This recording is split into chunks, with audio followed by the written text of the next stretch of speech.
أفمن هو قائم على كل نفس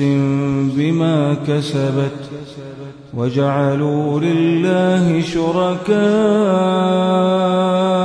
قل سموهم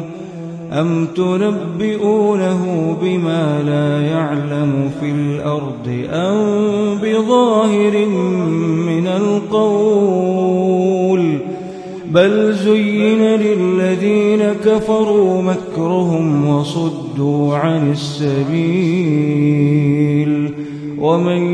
يضلل الله فما له من هاد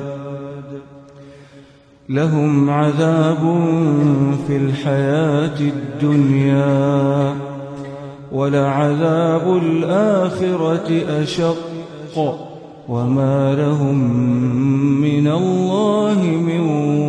واق مثل الجنة التي وعد المتقون تجري من تحتها الأنهار أكلها دائم وظلها تلك عقبى الذين اتقوا وعقبى الكافرين النار والذين آتيناهم الكتاب يفرحون بما أنزل إليك ومن الأحزاب من ينكر بعضه قل إنما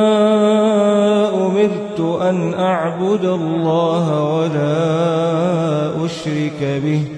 إليه أدعو وإليه مآب